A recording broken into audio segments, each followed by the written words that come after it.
Vou pedir aí para vocês irem lá para o livro de Daniel.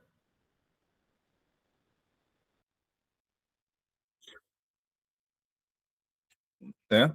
Daniel. Vamos lá para o capítulo 2. Nós vimos o capítulo 2.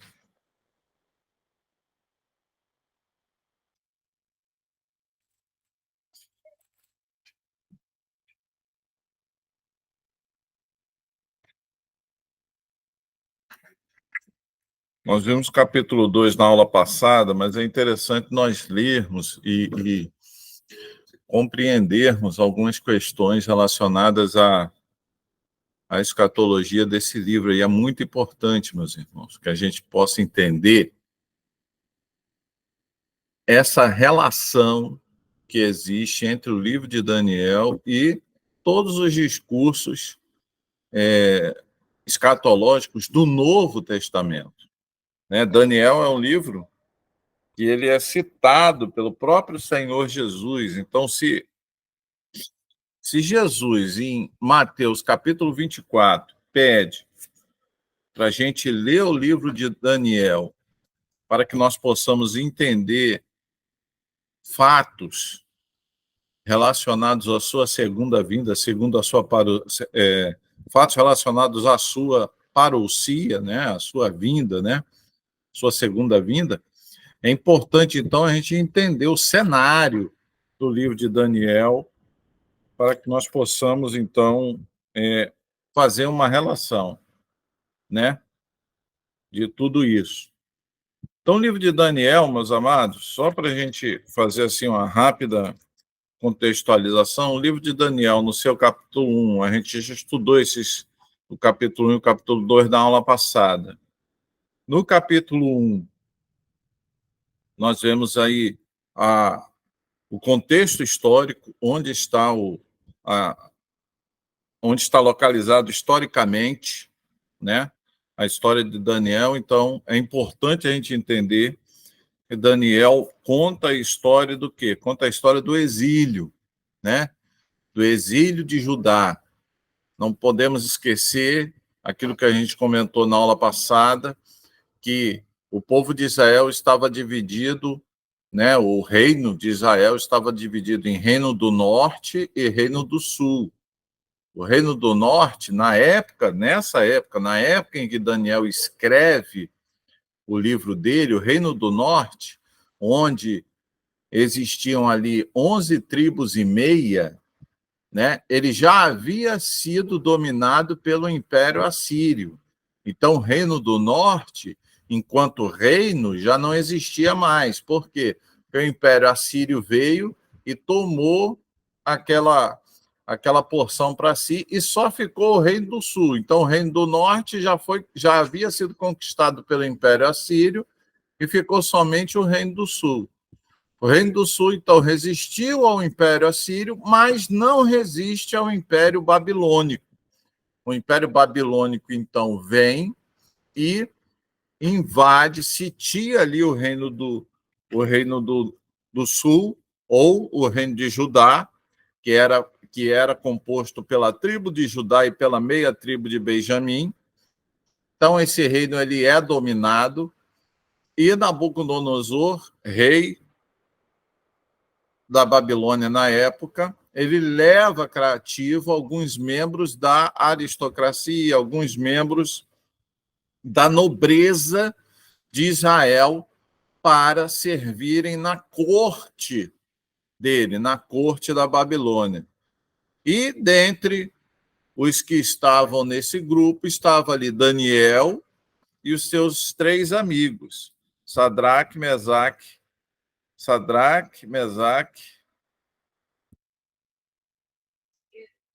e Abednego, que são os nomes que foram dados para, para, para eles pelo Império Romano, pelo Império Babilônico. Mas os nomes judeus é Daniel, Ananias, Misael e Azarias. Então, Daniel e seus 3 amigos são levados, então, para a Babilônia, e lá eles são instruídos, isso está tudo no capítulo 1, tá? Lá eles são instruídos na cultura, na língua, nos costumes, né? Em toda a cultura administrativa da Babilônia durante 3 anos. Então, é como se Daniel e seus amigos fizessem ali um curso, né? Tivessem ali instrução, um curso. Eles fizeram um curso, eles fizeram uma faculdade ali de 3 anos, né? No intensivão de 3 anos. E eles aprenderam toda a cultura babilônica para servir na corte de Nabucodonosor. Vimos também no capítulo 1 que esses 4 se destacaram. Vimos também que até os nomes deles foram modificados, né? Isso aí está no verso 7, né? Do capítulo 1. O chefe dos oficiais do rei Nabucodonosor, deu-lhes novos nomes. A Daniel deu o nome de Belsazar, a Ananias, Sadraque, a Misael, Mesaque, e a Azarias, Abidnego. Então, Sadraque, Mesaque, Abidnego e Belsazar são nomes babilônicos, são nomes caldeus, tá? Os nomes hebraicos, os nomes judeus, são os nomes Daniel, Ananias, Misael e Azarias, né? Daniel recebe o nome de Belsazar. Vocês sabiam o que significa o nome Belsazar? Belsazar significa príncipe de Baal, né? Príncipe de Baal. Por quê? Porque foram dados nomes e o nome que foi dado a Daniel foi uma homenagem ao deus, né, lá da Babilônia, que era Baal. Então, Belsazar significa príncipe de Baal, tá? Príncipe de Baal. É importante a gente entender isso aí, tá, gente? E aí eles são avaliados pelo rei, Daniel se destaca. Vimos também no capítulo 2, né, na aula passada, o sonho do rei Nabucodonosor sendo interpretado por Daniel. Interessante, amados, que Deus, eu falei isso na aula passada, e é importante a gente entender isso e destacar isso, importante que Deus, para cumprir os seus propósitos, ele age conforme ele quer. Por quê? Porque ele faz uma revelação escatológica para um rei que nem o adorava, para um rei, né, que não tinha importância nenhuma, que não levava a Deus a sério. A gente não pode confundir, né, as coisas. Deus ele revelou, né, para Nabucodonosor os eventos escatológicos, eventos que foram preditos, né, e revelados também a João no Apocalipse. Interessante isso, né? Só que Nabucodonosor não seguia Deus, ele não era cristão, ele não era seguidor do Deus de Daniel, pelo contrário, ele seguia Baal, ele tinha os deuses dele, os deuses lá caldeus, né? E aí nós explicamos por que Deus, então, faz essa interpretação para ele. Por quê? Porque como ele interpretou isso para o rei, como ele revelou, como Deus revela isso para o rei, e como isso foi interpretado por um alto oficial da corte do rei, que era Daniel, esse sonho e a interpretação ganharam o quê? Ganharam relevância, ganharam crédito, ganharam alcance. É isso que a gente precisa entender. Por que que isso foi interpretado e foi, digo, por que isso foi revelado para Nabucodonosor e somente interpretado por Daniel? Por quê? Para ganhar relevância, para todos ficarem sabendo do sonho do rei. Né? Você vê aí que Deus, então, tem o interesse de que todos saibam, e isso é importante a gente entender, meus irmãos. Né? A importância que Deus dá no fato de que todos devem saber, todos devem tomar conhecimento dos fatos relacionados à sua segunda vinda.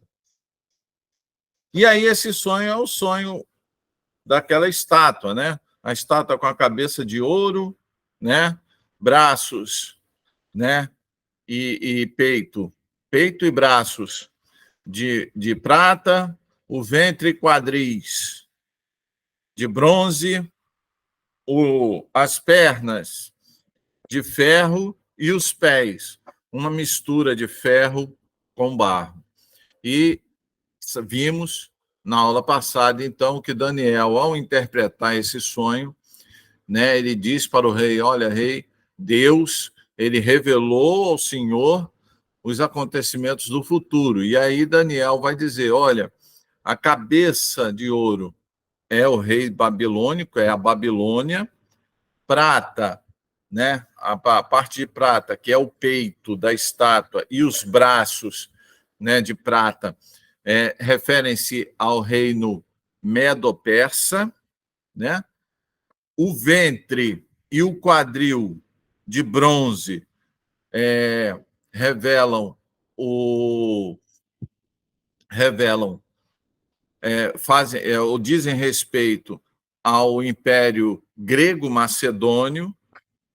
As pernas de ferro, né, referem-se ao Império Romano, e os pés, né, uma mistura de ferro com barro, refere-se ao Império do Anticristo, né? E aí o sonho continua, né? Há uma pedra, né, que é retirada sem o auxílio de mão, e essa pedra choca-se com os pés, destruindo o império representado pelos pés de barro e de ferro, ou seja, a pedra é Jesus Cristo, e Jesus Cristo vem e desfaz o império do anticristo, sendo que toda a estátua também é desfeita e vira pó, né? E a interpretação desse sonho, então, é exatamente isso, né? Aí é mostrado, é importante a gente entender isso, que Deus mostra, então, que a história humana ela vai se desenrolar dentro dessas realidades. São impérios que vão surgir e vão cair, né? Impérios que vão surgir e vão cair, né? Mas que toda essa história, toda essa trama humana, ela vai ter um fim.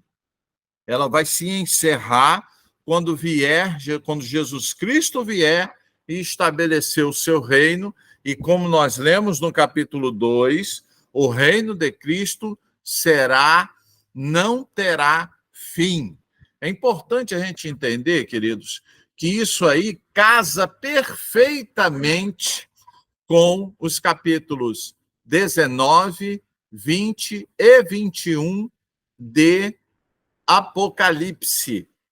Os capítulos 19, 20 e 21 de Apocalipse falam exatamente de quê? Falam exatamente do pé misturado, do pé que é formado de ferro misturado com barro, fala, né, da rocha ou da pedra tirada sem o auxílio de mãos humanas, que vai bater no pé e vai destruir o império do anticristo. Onde é que a gente vê isso de forma mais detalhada? Capítulos 19, 20 e 21 de Apocalipse. Por quê? Tem uma chave de interpretação disso lá em Daniel. Quer ver? Acompanha aí. Daniel, capítulo 2. Ok, tal.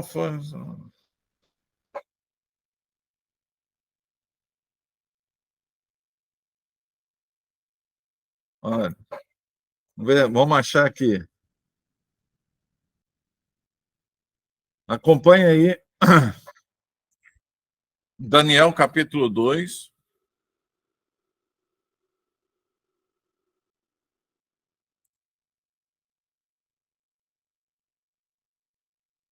A partir do verso 36. Foi esse o sonho, e nós o interpretaremos para o rei. Tu, ó rei, ou seja, estou falando para o rei da Babilônia, és rei dos reis. O Deus dos céus concedeu-lhe domínio, poder, força e glória. Nas tuas mãos ele colocou a humanidade, os animais selvagens, as aves do céu, onde quer que vivam, ele fez de ti o governante de todos. Tu és a cabeça de ouro. Então perceba que a interpretação do sonho aí de Daniel tem um começo, a cabeça de ouro, o começo. Então, o sonho que Nabucodonosor teve, né, a revelação, diz respeito, ou tem como ponto de partida o próprio reino dele, tá? O próprio reino dele. Então, a trama, né, a trama humana abordada por Deus, o transcorrer histórico abordado por Deus começa com o reino da Babilônia. Então, olha só. Tu és a cabeça de ouro. Depois de ti, verso 39. Depois de ti surgirá um outro reino, inferior ao teu. Em seguida surgirá um terceiro reino, reino de bronze, que governará toda a terra. Então, depois do reino da Babilônia, vai surgir um reino inferior ao dele, que são o quê? O peito de prata e os braços de prata, que é o reino quê? Medo-Persa. Depois do reino babilônio, depois do Império Babilônico, vem o Império Medo-Persa. Depois do Império Medo-Persa, está aí, ó, verso 39, em seguida surgirá um terceiro reino, reino de bronze, que governará toda a terra. Aí está falando de Alexandre o Grande, do reino grego-macedônio. Então, o grego Alexandre, aliado aos macedônios, né? Perceba que a partir do reino da Babilônia, né, os reinos eles sempre vão funcionar em alianças. Então, Império Babilônico, depois Império Medo-Persa, depois Império Grego-Macedônio. O grego-macedônio é a barriga e o quadril de bronze da estátua. Finalmente haverá um quarto reino, forte como o ferro, pois o ferro quebra e destrói tudo. E assim como o ferro despedaça tudo, também ele destruirá e quebrará todos os outros. Ok? Então ele está falando aí do quarto reino, né? E esse reino aí, ele despedaçará todos, né? Isso aí está falando do reino do Império Romano. Esse aí é o Império Romano, tá? É importante, eu até sugiro que vocês memorizem essa estátua, cabeça, peitos e braços, ventre e quadril, pernas e pés. Por quê? Cada um deles significa um império. E depois, queridos, depois a gente vai ver reeditado este mesmo sonho, ou seja, esse sonho aqui foi revelado para quem? Para Nabucodonosor e interpretado por Daniel. Mas este mesmo sonho, é isso que a gente vai ter, eu quero que vocês entendam, que conta a história apocalíptica, que faz menção de Apocalipse, esse mesmo sonho, queridos, a gente vai ver aonde? A gente vai ver em Daniel, capítulo 7, num outro sonho, que agora não um rei vai ter, mas o próprio Daniel vai sonhar, né?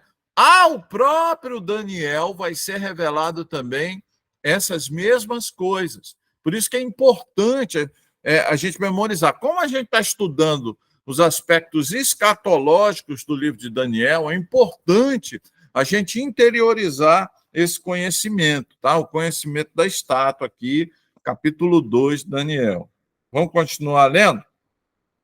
Como vistes, os pés e os dedos eram em parte de barro e em parte de ferro. Isso quer dizer que esse será um reino dividido, mas ainda terá um pouco de força, embora tenhas visto que ferro misturado com barro. Assim como os dedos, em parte, eram em parte de ferro e em parte de barro, também este reino será em parte forte e em parte frágil. E como vistes, o ferro estava misturado com barro. Isto significa que se buscarão fazer alianças políticas por meio de casamentos, mas a união decorrente dessas alianças não se firmará, assim como o ferro não se mistura com o barro. Então, amados, perceba que o reino ou o império romano, ele passará e vai surgir um império, né? Um império que ele é formado pelos pés, né? E ele dá destaque aos pés e aos dedos, né? Os 10 dedos ali, né? E aí ele vai dizer que toda essa estrutura ela é barro misturado com ferro. Se você misturar barro com ferro, para você misturar barro com ferro, fatalmente você vai ter que molhar o barro para que ele seja moldado para se misturar com o ferro e formar ali o pé, a forma do pé. É ou não é? Você vai ter que molhar o barro vai precisar ser molhado, né? Sendo que essa mistura ela é precária. Ela vai enfraquecer tanto o barro quanto o ferro. Por quê? O ferro ele não se mistura com o barro. E aí Daniel, ele vai explicando ao rei a característica, a natureza, né, de como vai ser o quê? O império do anticristo. Então, o império do anticristo, querido, é muito claro isso aí. E a gente vê isso aí aonde? A gente vai ver isso aí aqui, ó. Os pés já contam o quê? Já abarcam também o quê? Capítulo 17, olha só, capítulo 17 e capítulo 18 de Daniel, de Apocalipse. Então, esse pé misturado com barro aqui, né? A gente pode até ampliar. Olha só, a gente pode até ampliar. Esse pé misturado com barro diz respeito a Apocalipse capítulo 13, Apocalipse capítulo 17 e Apocalipse capítulo 18. Ok? Então, pé misturado com barro, Apocalipse 13, Apocalipse capítulo 17 e Apocalipse capítulo 18. Por quê? Porque esses 3 capítulos do livro de Apocalipse mostram a estrutura do reino do anticristo. Onde, lembra lá? Onde 10 reis, né? 10 reis vão dar o seu poder ao anticristo. Lembra disso? Que a gente estudou? Eram 10 reis e esses 10 reis vão dar o seu poder ao anticristo, e o anticristo ali vai tomar algumas decisões, ele vai de fato liderar, mas com a anuência desses 10 reis, né, simbolizados aqui na visão de Nabucodonosor, aqui na revelação para Nabucodonosor, como aqueles dedos de ferro junto com barro. Então, amados, é importante a gente entender essa conexão. Por isso que Jesus, querido, por isso que Jesus, em Apocalipse capítulo 24, por isso que Jesus, abre lá não é Apocalipse, não, é Mateus capítulo 24. Por isso que Jesus, em Mateus capítulo 24, abre lá sua Bíblia em Mateus capítulo 24.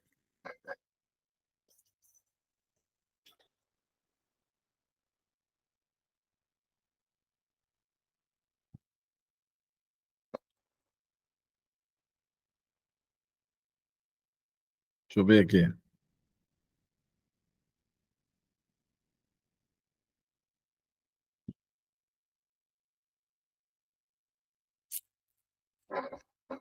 Mateus capítulo 24, verso 15. Mateus capítulo 24, verso 15. Olha só o que é que Jesus fala. Assim, quando vocês virem o sacrilégio terrível, né? Sacrilégio terrível, do qual falou o profeta Daniel, no lugar santo, quem lê, entenda. Só aí. Então, perceba, amados, a importância que é dada ao livro de Daniel. Você vê que Jesus, a gente sabe, que a gente já estudou isso, Jesus ali, no capítulo 24, ele está respondendo perguntas que os seus discípulos fizeram em relação à sua segunda vinda, em relação ao retorno triunfal de Jesus. E ele conta desde o começo até a sua segunda vida. E nesse intervalo de tempo, ele destaca o aparecimento do anticristo. Mateus capítulo 24, verso 15, então, está em conexão com Apocalipse capítulo 13. Em Apocalipse capítulo 13, nós vemos ali bastante claramente a revelação que o próprio Jesus faz a João de quê? Da manifestação do anticristo e da manifestação do falso profeta e de como vai se desenrolar, né? Como vai se desenrolar o quê? A trama, a costura dessas alianças políticas para a formação desse reino do anticristo.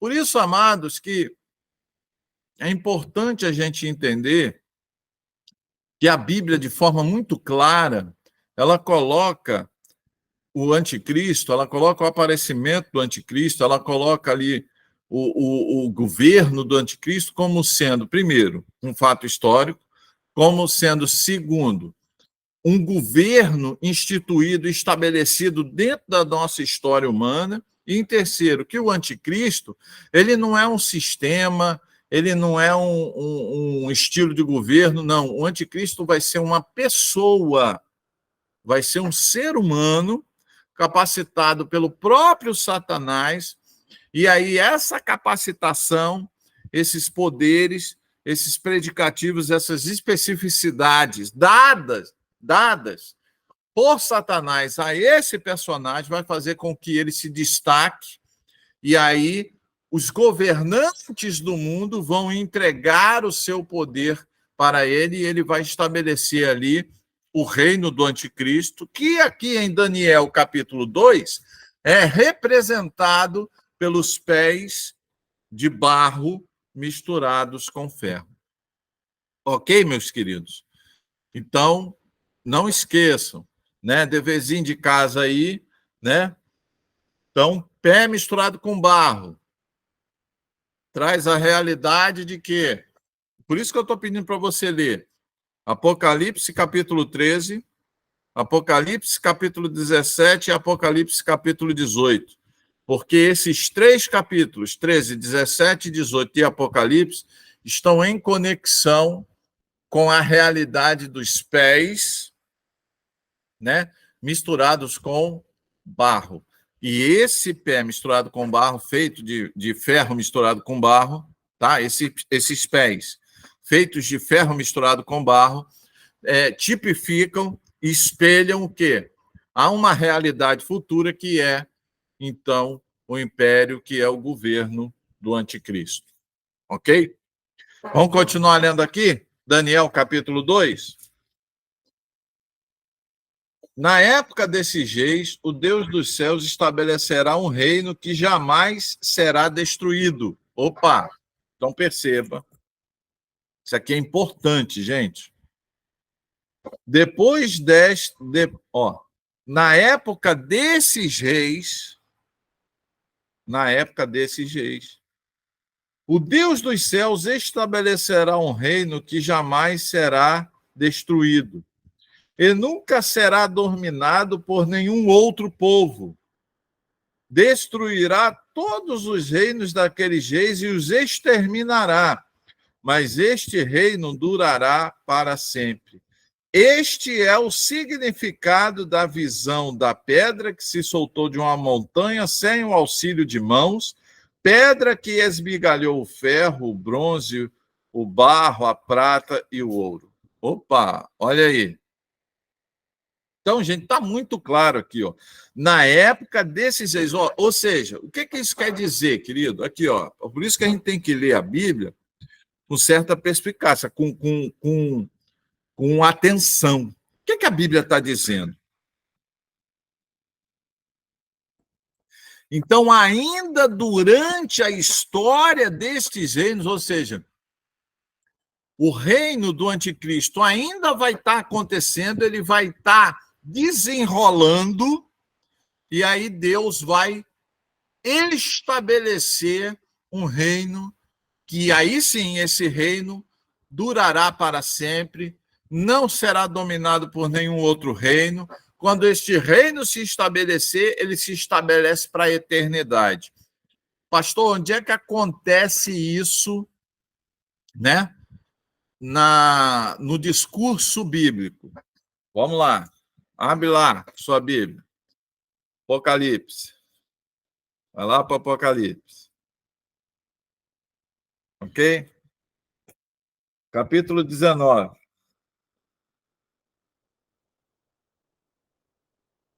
Ok? Abriu aí Apocalipse capítulo 19? Abriu? Olha só o que diz. Depois disso, ouvi nos céus algo semelhante à voz de uma grande multidão que exclamava: Aleluia! A salvação, a glória e o poder pertencem ao nosso Deus, pois verdadeiros e justos são seus juízos. Ele condenou a grande prostituta que corrompia a terra com a sua prostituição. Ele cobrou dela o sangue dos seus servos. E mais uma vez a multidão exclamou: Aleluia! A fumaça que dela vem sobe para todo sempre. Os 24 anciãos e os 4 seres viventes prostraram-se e adoraram-se a Deus, que estava sentado no trono, e exclamavam: Aleluia! Aleluia! Então veio do trono uma voz clamando: Louvem o nosso Deus, todos vocês, seus servos, vocês que o temem, tanto pequenos como grandes.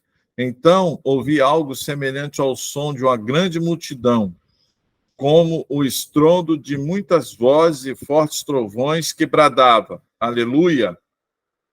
Pois reina o Senhor, o nosso Deus, o Todo-Poderoso. Regozijemo-nos, vamos alegrar-nos e dar-lhe glória, pois chegou a hora do casamento do Cordeiro, e a sua noiva já se aprontou. Para vestir-se, foi-lhe dado linho fino, brilhante e puro. O linho fino são os atos justos dos santos. E o anjo disse: Escreva, felizes os convidados para o banquete do casamento do Cordeiro. E acrescentou: Estas são as palavras verdadeiras de Deus. Então caí aos seus pés, para adorá-lo, mas ele me disse: Não faça isso. Sou servo como você e como seus irmãos, que se mantêm fiéis ao testemunho de Jesus. Adore a Deus. O testemunho de Jesus é o espírito da profecia.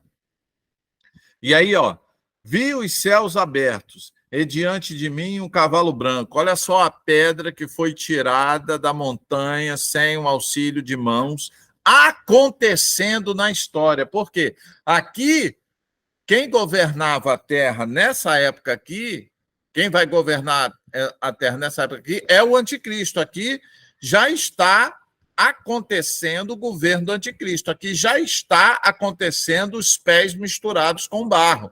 Ok? Só que durante o acontecimento, durante, né, o transcorrer do reino do anticristo, ou do reinado do anticristo, isso aqui vai acontecer. Ó. Vi os céus abertos, e diante de mim um cavalo branco, cujo cavaleiro se chama Fiel e Verdadeiro. Ele julga e guerreia com justiça. Seus olhos são como chamas de fogo, e a sua cabeça, e em sua cabeça há muitas coroas. E o nome que só ele conhece, ninguém mais.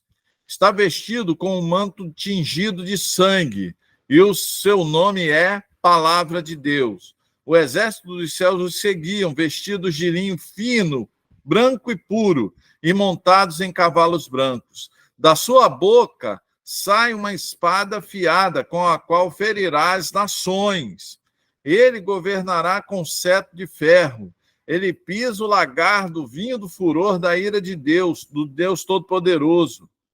Em seu manto e em sua coxa está escrito Rei dos Reis e Senhor dos Senhores. Então, até aí, meus amados. Então, isso aí está falando o quê? Está acontecendo o reino do anticristo, os céus se abrem e Jesus vem. Pastor, como é que o senhor sabe que é Jesus? Por causa da descrição, né? O manto está tingido de sangue. O nome desse cavaleiro é Palavra de Deus, né? E aí você vai ver lá em João, capítulo 1, no princípio era o verbo, e o verbo estava com Deus, e o verbo era Deus, e o verbo se fez carne e habitou entre nós. A palavra se fez carne e habitou entre nós. Então, quem é a palavra de Deus? A palavra de Deus é o próprio Jesus, ok? Né? Da sua boca saiu uma espada afiada que ferirá as nações. Só Jesus tem esse poder. Ele governará com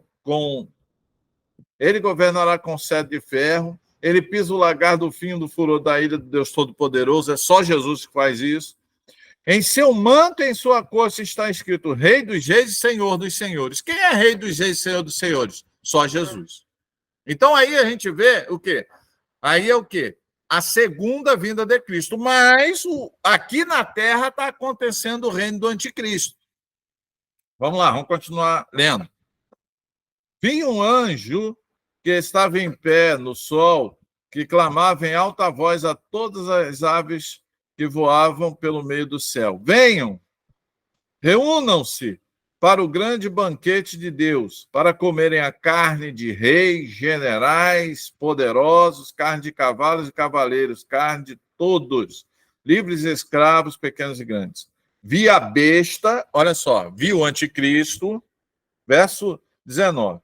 E os reis da terra e os seus exércitos reunidos para guerrearem contra aquele que está montado no cavalo branco e contra o seu exército. Então, aqui a gente está vendo o quê, meus irmãos? Aqui a gente está vendo a batalha do Armagedon, a batalha ali do fim da história humana, como do fim da história dos reinos humanos, né? Olha só, ele viu o anticristo, ele viu o falso profeta, e ele viu todos os reis e seus exércitos reunidos para guerrear. Mas a besta foi, verso 20, a besta foi presa e com ela o falso profeta que havia realizado os sinais miraculosos em nome dela, com os quais ele havia enganado os que receberam a marca da besta e adoraram a sua imagem.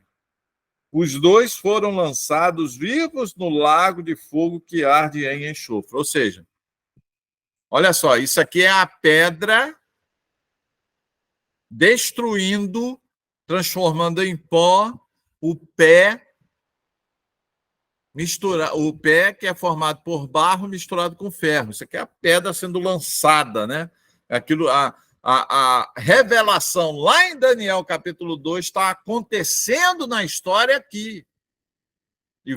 Sendo que isso aqui é uma profecia que ainda vai acontecer.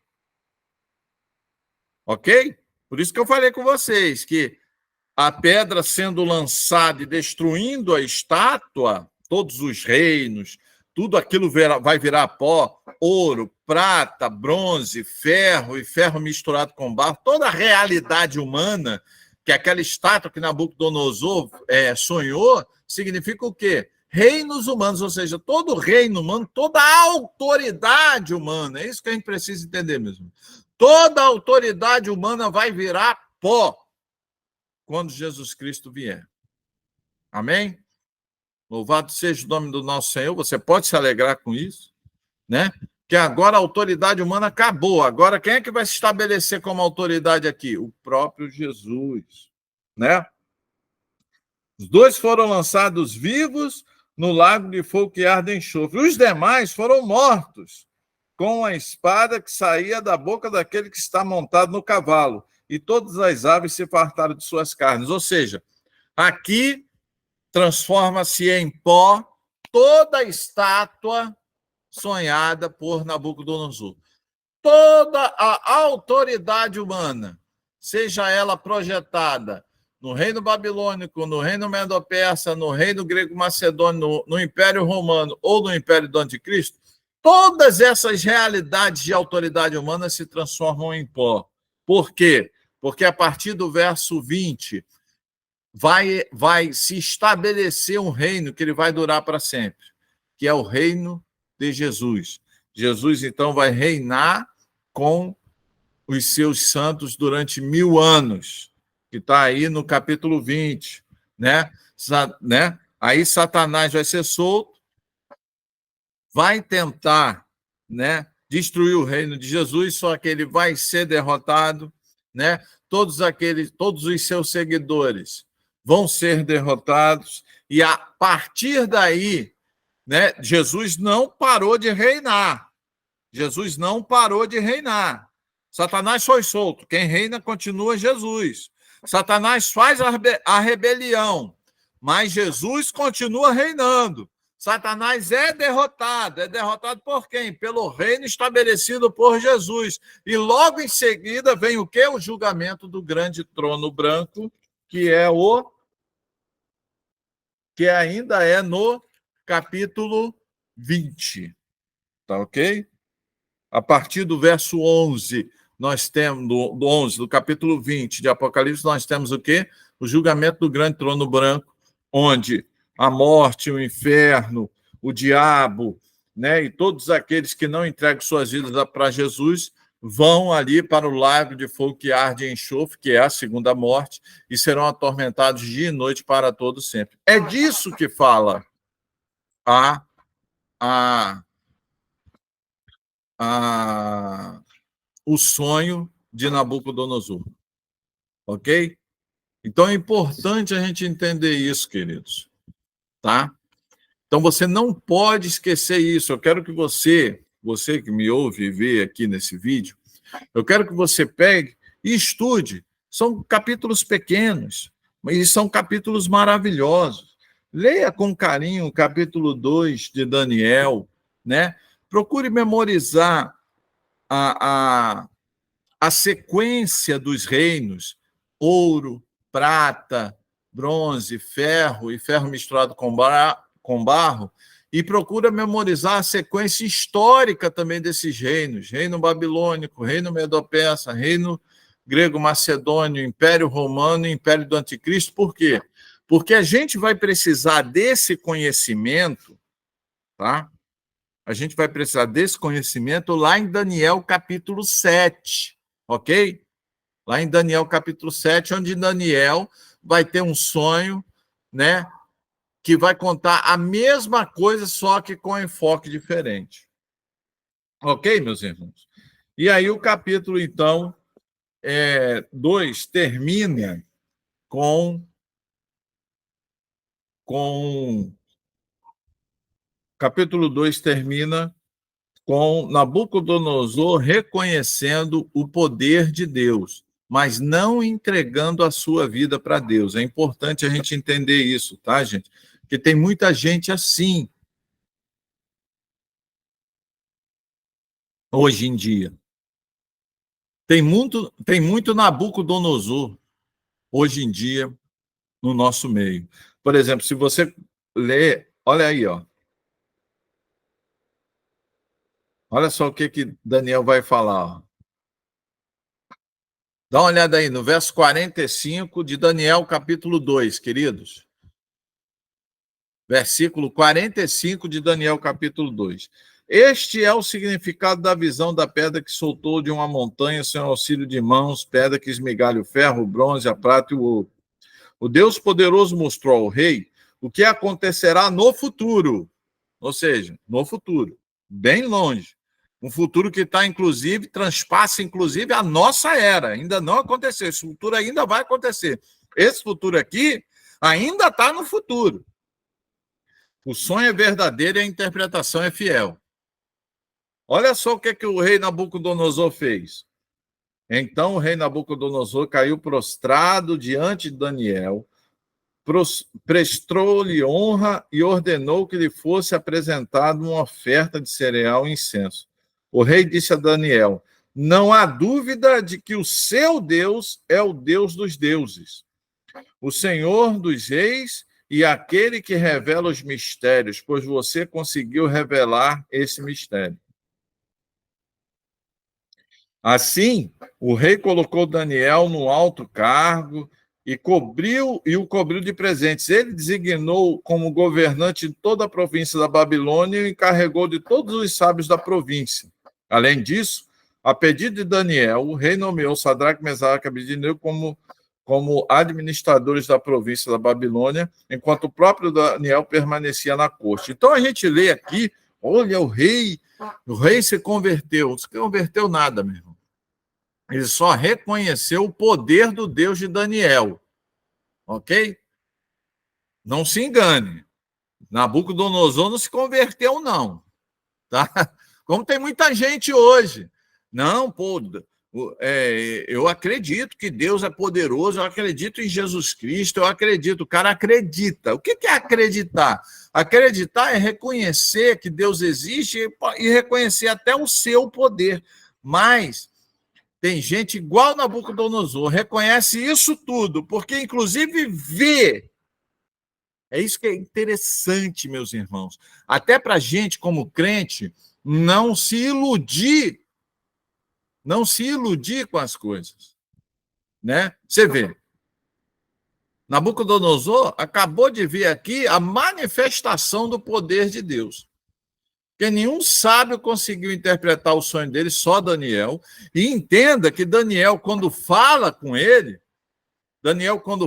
Nabucodonosor, olha a preocupação de Daniel, olha a preocupação do homem de Deus. Ele fala assim: olha, isso não vem de mim, não, rei.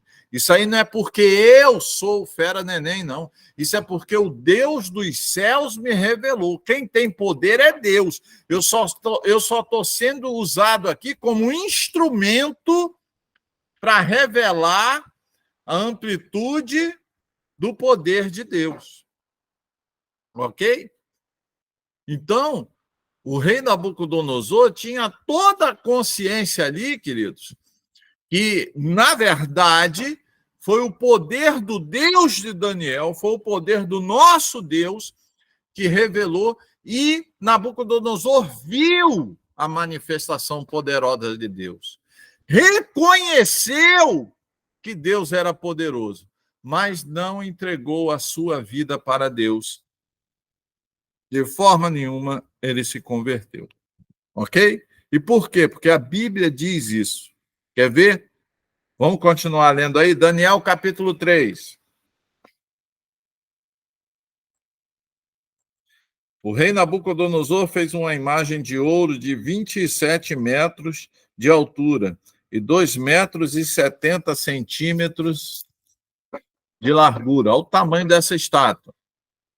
E a ergueu na planície de Dura, na província da Babilônia. Depois convocou os sátrapas, os prefeitos, os governadores, os conselheiros, os tesoureiros, os juízes, os magistrados e todas as autoridades provinciais para assistirem à dedicação da imagem que mandara erguer. Assim, todos os sátrapas, prefeitos, governadores, conselheiros, tesoureiros, juízes, magistrados e todas as autoridades provinciais se reuniram para a dedicação da imagem que o rei Nabucodonosor mandara erguer, e ficaram em pé diante dela. Então, o arauto proclamou em alta voz: esta é a ordem que lhes é dada. ó homens de todas as nações, povos e línguas. Quando ouvirem o som da trombeta, do pífaro, da cítara, da harpa, do saltério, da flauta dupla e de toda a espécie de música, prostrem-se em terra e adorem a imagem de ouro que o rei Nabucodonosor ergueu. Quem não se prostrar em terra e não adorá-la será imediatamente atirado numa fornalha em chamas.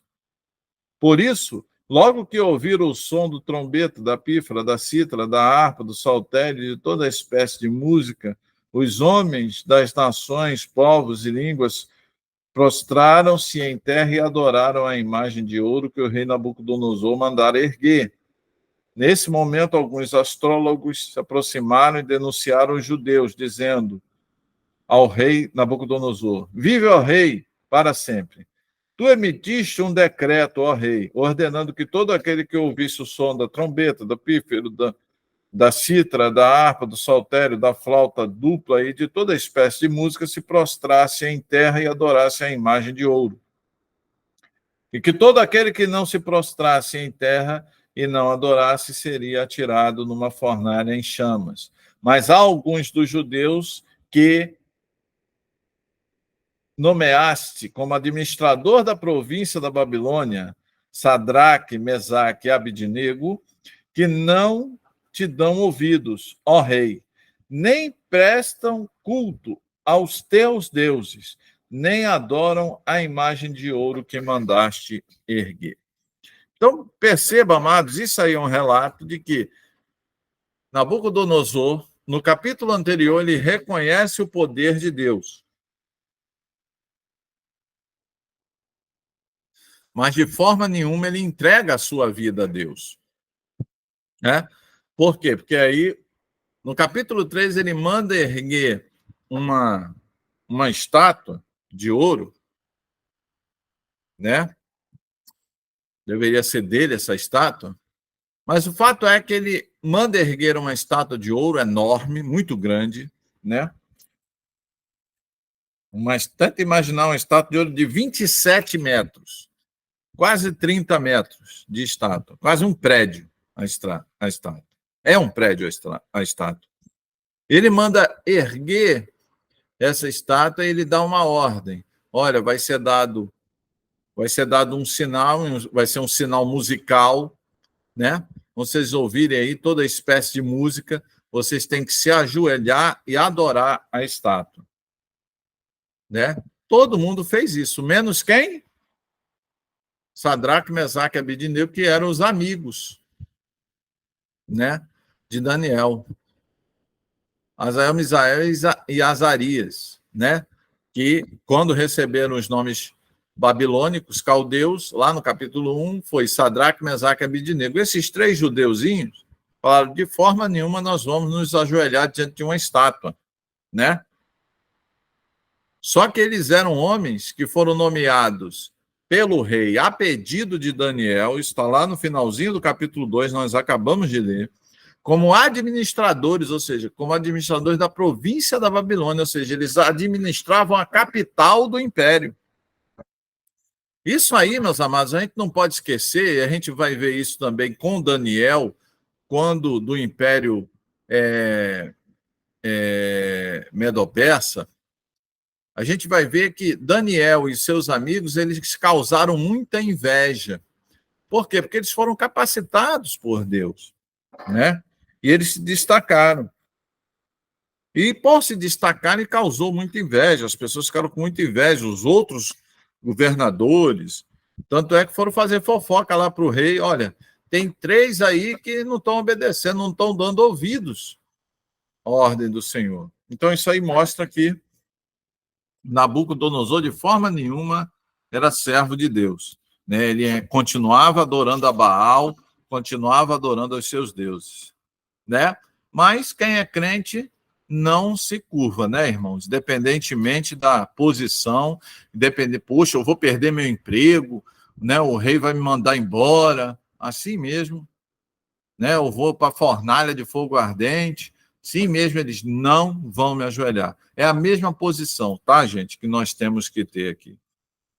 É a mesma posição. Né? Tem muito crente hoje falando, não, a gente não pode ser radical, a gente não pode, a gente tem que usar o bom senso, a gente tem que racionalizar. Perceba que Sadraque, Mesaque e Abidnego, eles não usaram o bom senso, eles não deixaram de seguir a Deus de forma radical, eles não racionalizaram aquela situação, pô, peraí, vamos procurar uma saída. Não, para eles foi simples. Tem uma estátua construída, tem uma estrutura de adoração estabelecida que todos devem adorar, mas eu só adoro a Deus. Então, quando essa estrutura estabelecida em lei, porque estava estabelecida em lei, estava ou não estava? Estava estabelecida em lei. Quando essa estrutura se caracterizar, eu vou desobedecer a lei. Eu quero ver, meus amigos, quando isso aqui foi exigido de nós. Vou repetir. Eu quero ver quando isso aqui foi exigido de nós. Quando o Brasil estabelecer uma lei aí que vai exigir da igreja um posicionamento antibíblico. Aí eu quero ver quem é verdadeiramente crente e quem não é. Quem é que vai dizer assim, não, nós não vamos cumprir esta lei, sob pena de ser preso. Aí eu quero ver. Vai ter um monte de crente ajoelhando diante da estátua de Baal. Mas, graças a Deus, sempre tem crente de verdade. Aqui tinha 3. Verso 13. Furioso, Nabucodonosor mandou chamar Sadraque, Mesaque e Abidnego. E assim que eles foram conduzidos à presença do rei, Nabucodonosor lhes disse: é verdade, Sadraque, Mesaque e Abidnego, que vocês não prestam culto aos meus deuses, nem adoram a imagem de ouro que mandei erguer? Pois agora, quando vocês ouvirem o som da trombeta, da pífara, da cítara, da harpa, do saltério, da flauta dupla e de toda espécie de música, se vocês não se dispuserem a prostrar-se em terra e a adorar a imagem que eu fiz, será melhor para vocês. Mas se não a adorarem, serão imediatamente atirados numa fornalha em chamas, e que Deus poderá livrá-los das minhas mãos. Olha só. Então perceba que o rei manda chamar Sadraque, Mesaque e Abidnego, eles já tinham desobedecido a lei. Eles já poderiam ser lançados na fornalha, né? Vamos usar um linguajar jurídico que hoje em dia está se usando muito, né? Eles poderiam, de ofício, ser lançados na fornalha ali, porque eles já desobedeceram a lei, né? Mas crente, meu irmão, só obedece a uma lei, a lei do Senhor, né? Veja que o Estado babilônico aqui, ele estabeleceu uma lei que era antibíblica. Então, meus amados, o verdadeiro crente não obedece leis antibíblicas. Eu vou repetir. O verdadeiro crente, ele não obedece leis antibíblicas. Se um Estado estabelecer uma lei, e esta lei, né, este compêndio legal, for um compêndio que é antibíblico, o cristão está autorizado por Deus a não cumprir a lei do Estado e a permanecer fiel à lei de Deus. Perceba que o Estado babilônico chamou Sadraque, Mesaque e Abidnego para um acordo. Vamos usar os termos jurídicos de hoje, né? Um acordo. Olha, eu fiquei sabendo que isso aconteceu, mas vocês 3 são pessoas honestas, vocês 3 são pessoas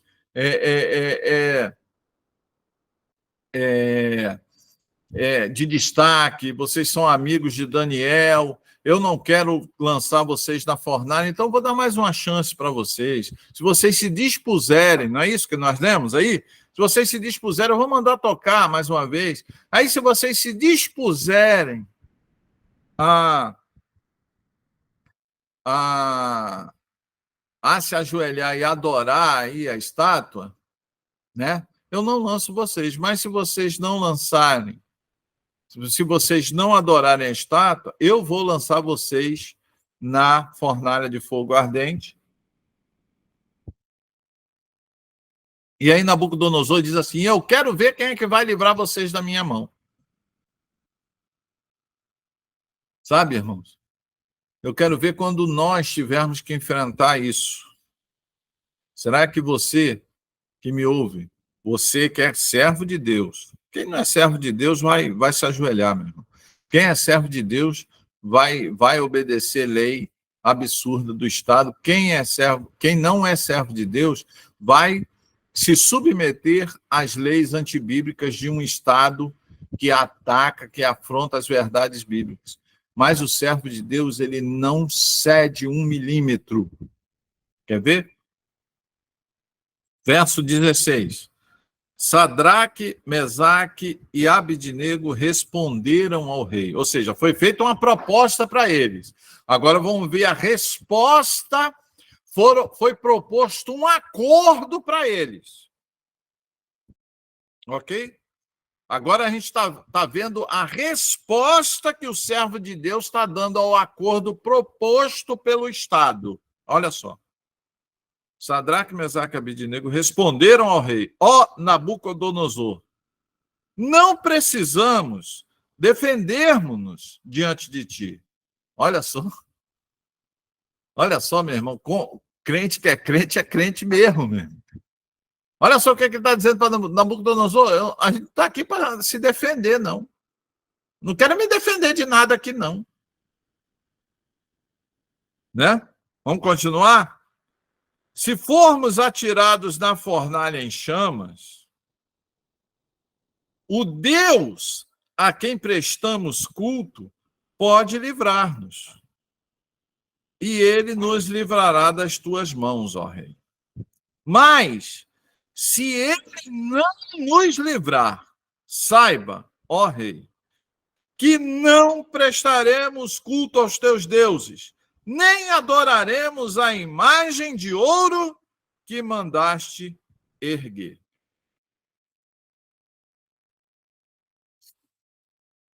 Quero ver, meu irmão, crente de hoje, falar isso para o Estado.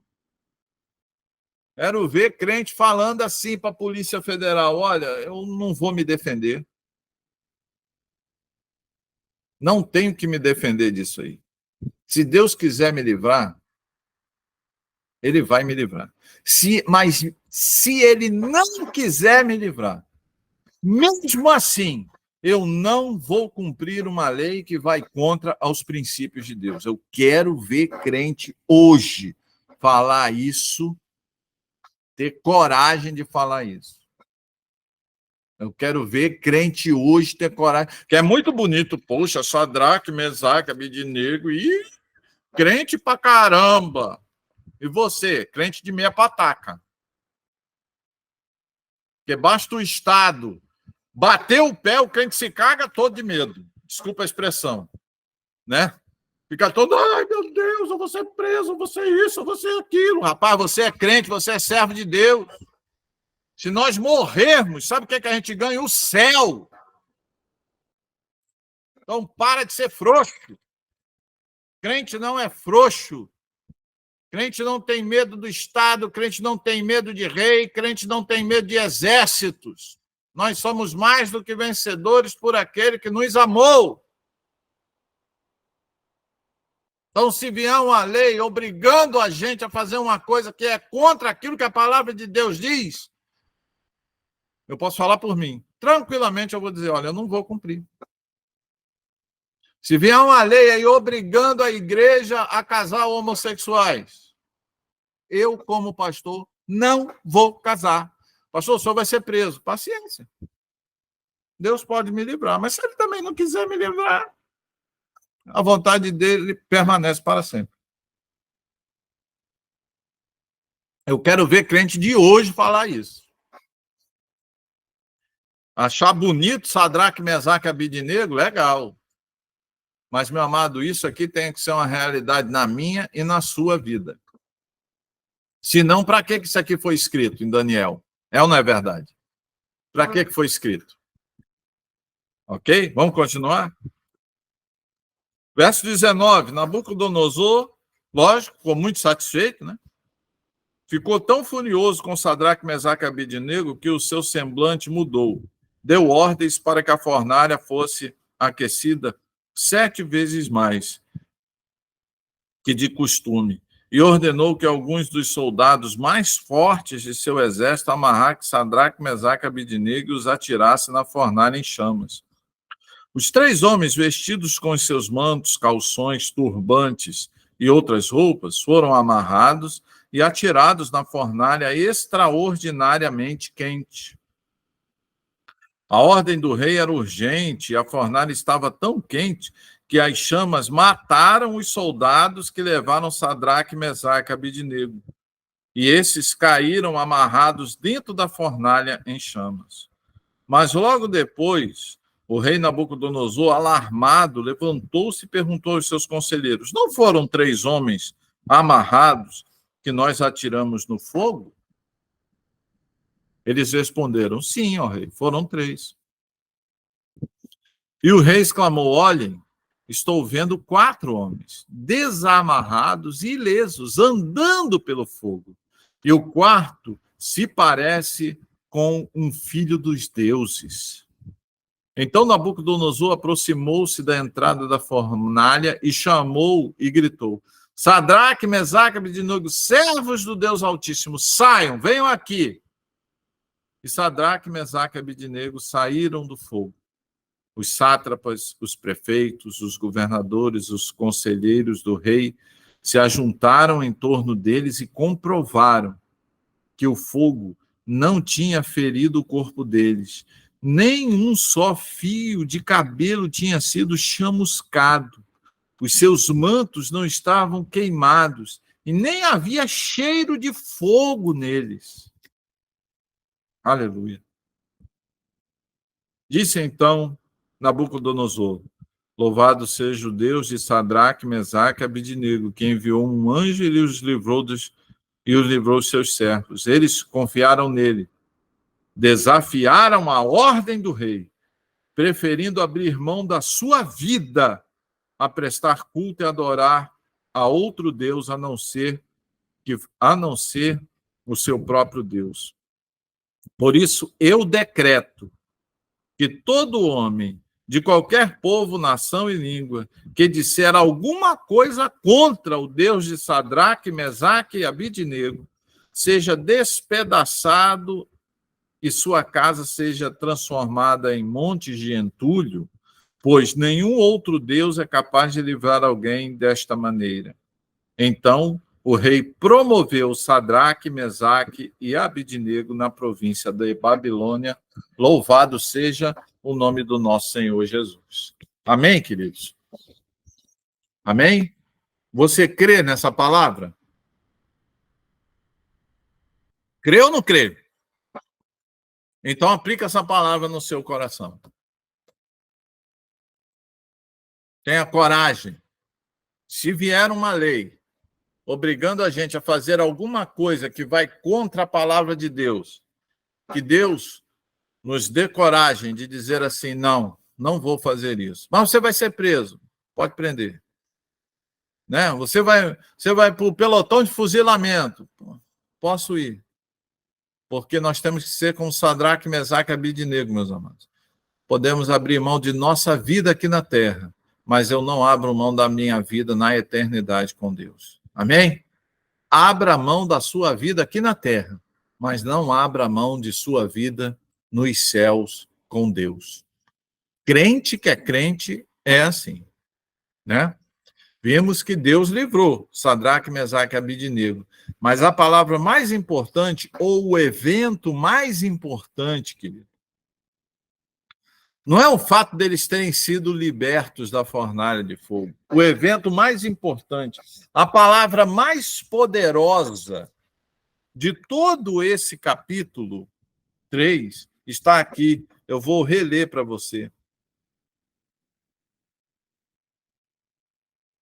Versos 16, 17 e 18 do capítulo 3 de Daniel. Essa aqui é a lição principal que eu e você precisamos aprender no dia de hoje. Por quê? Daniel é tão maravilhoso, Daniel fala de tanta coisa do fim, né, das questões apocalípticas, que isso aqui é a chave. Isso aqui, versos 16, 17 e 18 de Apocalipse, sabe onde é que estão lá? Está lá em Apocalipse, capítulo 13. Sabe lá, Apocalipse, capítulo 13. Aleluia, louvado, obrigado, Senhor, porque a tua palavra é maravilhosa, ela se completa, ela se interpreta, ela se conecta, ela é perfeita, ela é inerrante, a tua palavra permanece para sempre. Apocalipse, capítulo 13. A partir do verso 8.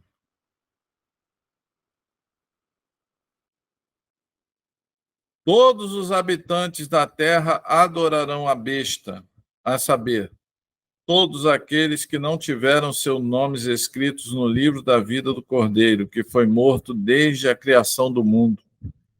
Aquele que tem ouvidos, ouça. Se alguém há de ir para o cativeiro irá. Se alguém há de ser morto à espada haverá de ser. Aqui estão a perseverança e a fidelidade dos santos. Eu vou ler de novo. Aqui estão a perseverança e a fidelidade dos santos. Daniel, capítulo 3, do verso 16 ao verso 18. Aqui está a perseverança e a fidelidade dos santos. Sadraque, Mesaque e Abidnego responderam ao rei: ó Nabucodonosor, não precisamos defendermos-nos diante de ti. Se formos atirados na fornalha em chamas, o Deus a quem prestamos culto pode livrar-nos, e ele nos livrará das tuas mãos, ó rei. Mas se ele não nos livrar, aqui está a perseverança e a fidelidade dos santos. Saiba, ó rei, que não prestaremos culto aos teus deuses, nem adoraremos a imagem de ouro que mandaste erguer. Então, Daniel, capítulo 3, está em conexão com Apocalipse, capítulo 13, versos 8, 9 e 10. Amados, precisamos entender isso. Precisamos entender que quando vier o império do anticristo,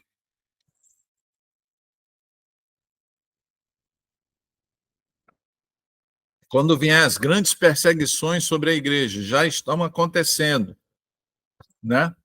Leis estão sendo aprovadas no mundo afora, onde versículos da Bíblia não podem ser mais lidos.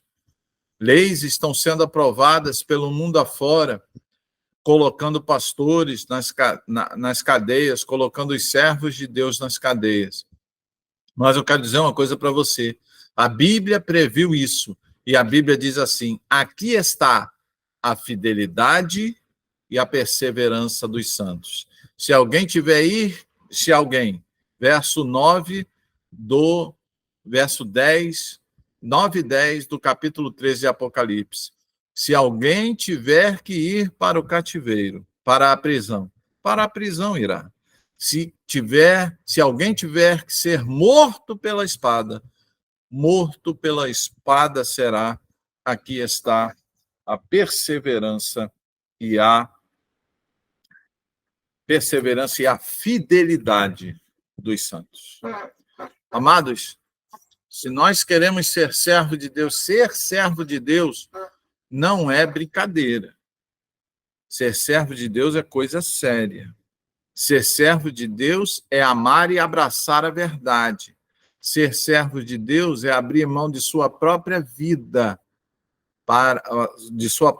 aqui na terra para ter a vida nos céus. Esta é a razão pela qual é impossível destruir a Igreja de Cristo. Porque a Igreja de Cristo jamais, ela não pode ser destruída, ela não pode ser parada, porque a gente opera na dimensão do sobrenatural, a gente opera na dimensão daquele que dirige nossa vida, que é o Senhor Jesus.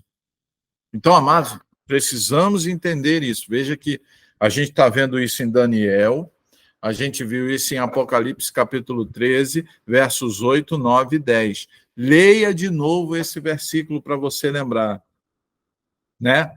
A igreja vai ser perseguida, portas serão fechadas, vão ser exigidos de nós atitudes antibíblicas. Oxalá eu e você possamos permanecer firmes no Senhor. Nabucodonosor teve uma experiência tremenda. E ele baixou um decreto agora proibindo que alguém falasse alguma coisa contra o rei, contra o Deus de Sadraque, Mesaque e Abidnego, contra o Deus de Belsazar, que é Daniel. Ele proibiu. Ninguém mais poderia falar mal do Deus de Daniel. Ninguém mais poderia falar, pelo menos no reino da Babilônia, não poderia falar mal do Deus verdadeiro. Mas eu refaço a pergunta para você. Poxa, pastor, agora Nabucodonosor se converteu? Não, ele não se converteu. Mas qual é a prova disso? A prova disso é o próximo capítulo, capítulo 4. No capítulo 4 mostra que ele não se converteu. Né? Mas o capítulo 4 vai ficar para a próxima aula. Né? Vocês possam ter tido uma aula abençoada, que vocês possam ter sido abençoados por esta palavra, né? Nabucodonosor se converteu? Não, não se converteu, né? O capítulo 4 vai mostrar isso de forma bastante clara, mas só no próximo vídeo. Você assistir o próximo vídeo, você vai ver porque a Bíblia mostra que ele não se converteu. Hoje, a principal lição de hoje é isso, amados. Né? O Estado, representado aqui pelo Império Babilônico, ele estabeleceu uma lei que desafiou a fé dos servos de Deus. Os servos de Deus permanecem firmes, a despeito das consequências. Hoje, o Estado brasileiro e os estados estabelecidos aqui no nosso mundo podem estabelecer leis, eles podem exigir de forma legal coisas que estão contra a palavra de Deus. E se, meu amado, surgir uma lei que estiver contra a palavra de Deus, vai ser exigido de nós um posicionamento de fé. Que você possa ter o mesmo posicionamento de fé que Sadraque, Mesaque e Abidnego tiveram. Vocês possam desafiar o Estado em nome do poder do nosso Senhor Jesus. A Ele toda a honra, toda a glória, todo o louvor. Que Deus possa te abençoar, que você possa ter um domingo abençoado em nome de Jesus. A comunidade evangélica Geração da Conquista, que vocês tenham aí um domingo abençoado, um culto abençoado, né, no dia de hoje. Que a palavra de Deus possa ter tocado em seu coração. E no domingo que vem, na próxima aula, nós estaremos estudando capítulo 4 de Apocalipse. Capítulo 4 de Apocalipse, talvez o capítulo 5 também. Capítulo 4 de Apocalipse. Capítulo 4 de Daniel e talvez o capítulo 5 também de Daniel. Tá ok? Sempre relacionando Daniel aos discursos apocalípticos, aos discursos escatológicos contidos na palavra do nosso Senhor Jesus. Que Deus possa abençoar você. Eu gostaria de orar por você nesse momento. Pai, entramos em tua presença, Senhor. Queremos agradecer por esta aula, agradecer, ó Pai, pela tua palavra. Senhor, nós vimos aqui que a tua palavra nos coloca uma possibilidade, nos coloca uma realidade que pode acontecer dentro de nossa existência. Senhor, aqui, 3 homens de Deus foram desafiados pelo compêndio legal, pela legislação de um Estado, mas eles preferiram ficar do lado da lei de Deus. Pai, que nós, a despeito da legislação brasileira, a despeito das leis que possam ser aprovadas, logicamente, a tua palavra diz que nós devemos obedecer todas as leis, mas há leis que se uma lei afronta a lei de Deus, nós estamos liberados para não obedecer. E assim entregamos o nosso destino em tuas mãos. Isso é o salto de fé. Isso é a fidelidade e a perseverança dos santos. Senhor, desenvolve isso no teu povo. Desenvolve perseverança, tenacidade, fidelidade no teu povo. Que o teu povo possa ter coragem de dizer não. Não farei isso, porque isto é contra os princípios da palavra de Deus. Senhor, obrigado, abençoe a todos aqueles que nos ouvem e veem. Deem aí, ó Pai, uma vida abençoada a todos. É o que nós pedimos em nome de Jesus, e pedimos também pela comunidade evangélica Geração da Conquista em Manaus. Senhor, abençoe a todos nós, é o que nós pedimos em teu nome. Amém. Não se esqueça de se inscrever no nosso canal, de ativar o sininho, de colocar nos comentários a sua pergunta. Eu vou falar novamente. Se você colocar aí a sua pergunta no seu comentário, dependendo da sua pergunta, a sua pergunta pode se transformar num tema para a aula. E aí eu vou falar o teu nome, o nome da pessoa que fez a pergunta, e eu vou ministrar uma aula em cima da pergunta que você fizer. Então, não esqueça de ativar o sininho, compartilhar, né? Curtir, né? E coloca aí o seu comentário, coloca aí a sua pergunta, para que Deus, não eu, para que a palavra de Deus, para que este livro maravilhoso possa te responder.